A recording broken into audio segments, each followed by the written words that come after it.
Ce qui est un peu particulier sur ce débat des financements verts et du changement climatique, et peut-être que c'est pour ça que c'est aussi difficile à faire avancer, c'est qu'en fait, c'est une des rares fois qu'on a vraiment un défi qui affecte tout le monde en même temps.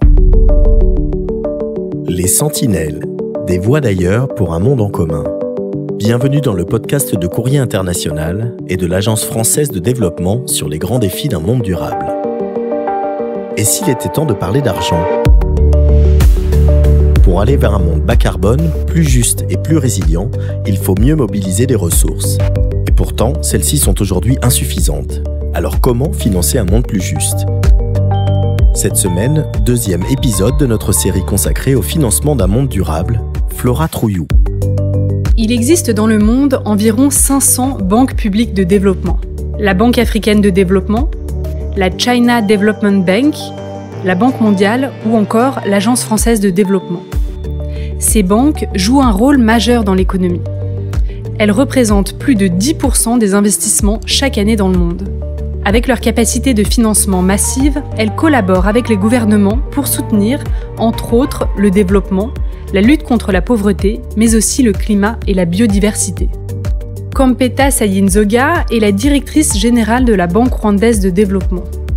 Économiste de formation, elle a passé plus de 10 ans au ministère des Finances du Rwanda, avant de rejoindre il y a 4 ans sa banque de développement. Donc la manière dont le développement durable est abordé au Rwanda, c'est de façon plutôt, en anglais on dit holistique, donc de façon un peu complète. Et donc si on prend l'exemple de l'économie verte ou des énergies renouvelables, pour le moment nous avons à peu près 30% de la population qui n'est pas connectée à l'électricité.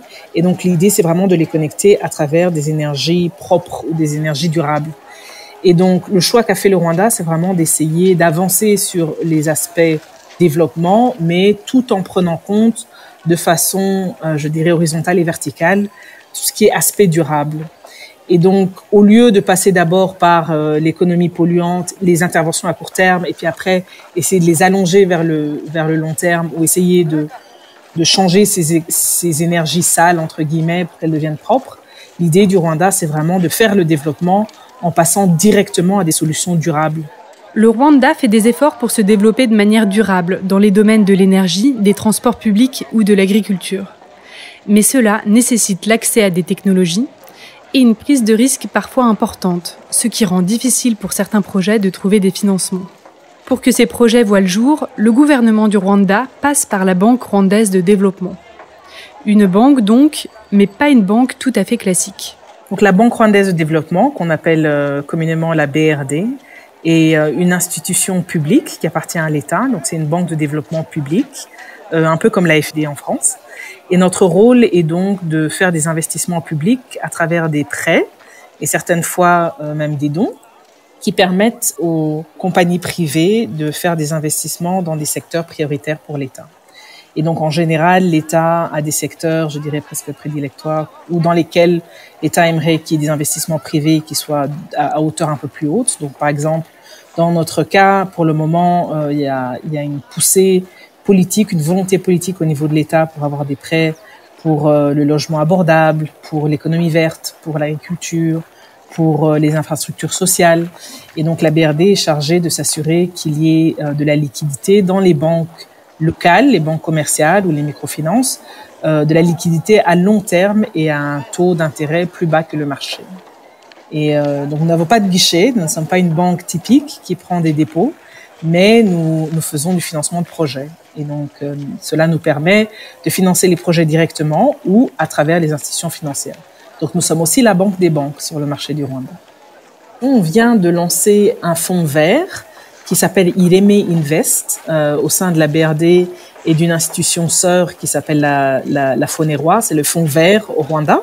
Et donc le fonds vert est chargé des dons et nous sommes chargés des prêts. Et ensemble, nous avons mis en place un nouveau fonds. Et Ireme, dans notre langue nationale, le Kinyarwanda veut dire qualité. Et donc on veut des investissements de qualité et ce sont des investissements qui sont alignés aux meilleures pratiques internationales de ce qui est considéré vert.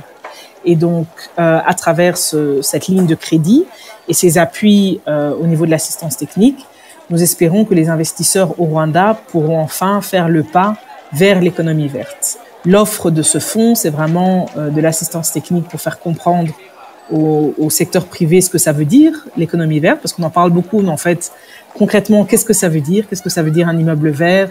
Qu'est-ce que ça veut dire de l'énergie verte? Qu'est-ce que ça veut dire un bus vert? Ce sont des concepts très techniques, en fait. Et donc, à travers le fonds, le secteur privé aura accès à des dons, de l'assistance technique, donc des experts qui pourront les aider à penser à leur projet, essayer de le transformer en projet vert. Et une fois que ces projets deviennent verts, à ce moment-là, ils ont accès à des prêts à taux bas. Donc, pour vous donner une idée, les taux d'intérêt sur le marché au Rwanda sont très élevés, donc ils sont à peu près à 16%. Et à travers ce fonds vert, les investisseurs auraient accès à des prêts à peu près 12% en monnaie locale. Donc, l'idée, c'est vraiment de donner une carotte pour que les investisseurs privés puissent avoir accès à des prêts qui leur permettent de transformer leurs plans ou leurs projets en projets qui sont véritablement verts d'après une définition qui est basée sur les meilleures pratiques internationales. Il y a deux autres gros freins. Le premier frein, c'est vraiment autour de tout ce qui est la connaissance et donc comprendre ce que c'est. Et c'est pour ça que nous donnons au secteur privé local des dons pour nous assurer que le secteur privé ait vraiment l'expertise technique pour bien comprendre ce que veut dire l'économie verte.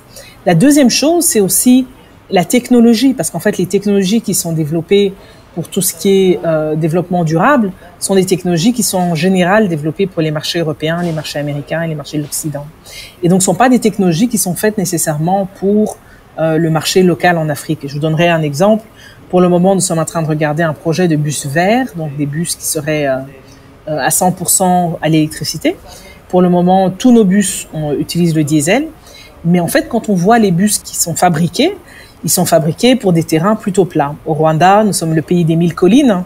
Et pays des 1000 collines, ça veut dire que, comme Addis Abeba, comme beaucoup de capitales africaines, nous avons une topographie qui est pas du tout similaire aux topographies européennes ou américaines. Et donc, le grand défi, c'est vraiment comment avoir des technologies qui sont disponibles, mais qui sont aussi appropriées pour le terrain local. Pour le cas du Rwanda, je dirais que le plus gros débat, c'est au niveau de l'agriculture. Parce que l'agriculture telle qu'elle est aujourd'hui n'est pas nécessairement basée sur un modèle de développement durable. Et au Rwanda, l'agriculture représente quand même une grosse partie de notre économie. Elle représente aussi plus de 70% des emplois. Donc, c'est vraiment une source d'emploi très importante. Donc, je pense que tout ça sont des questions politiques, aussi des questions économiques.